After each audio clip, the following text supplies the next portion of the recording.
Last week কোর্টে একটা case এসেছিল যেখানে একজন ভদ্র মহিলা একজন প্রপার্টি সেলারকে ৩৫ লক্ষ টাকা দিয়েছিল প্রপার্টি কেনার জন্য। কিন্তু কিছুদিন যাওয়ার পরে সেই প্রপার্টি সেলার না মহিলাকে তার টাকা ফেরত দিচ্ছে না তাকে প্রপার্টি দিচ্ছে। সেই সময় সেই মহিলা কোর্টে গিয়ে কেস ফাইল করেন যে আমি না প্রপার্টি পাচ্ছি না আমার টাকা ফেরত দেওয়া হচ্ছে।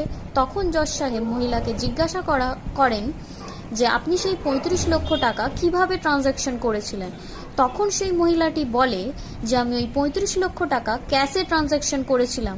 তখন জজ সাহেব তাকে বলেন যে যেখানে ২ লক্ষ টাকার বেশি ক্যাশ ট্রানজ্যাকশন করা উচিত নয় সেখানে আপনি ৩৫ লক্ষ টাকা কিভাবে ক্যাশ ট্রানজ্যাকশন করলেন। কারণ সুপ্রিম কোর্টের একটা রায় অনুযায়ী ২ লক্ষ টাকার বেশি কিন্তু ক্যাশ ট্রানজ্যাকশন করা আইনত অপরাধ। সুতরাং আপনারা এই আইনটা সম্পর্কে অবগত থাকবেন।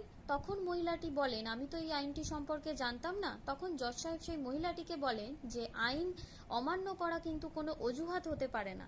সুতরাং আপনারাও সচেতন থাকুন এবং income tax act section 269 ST অনুযায়ী কিন্তু ২ লক্ষ টাকার বেশি ক্যাশ ট্রানজ্যাকশন করা আইনত অপরাধ।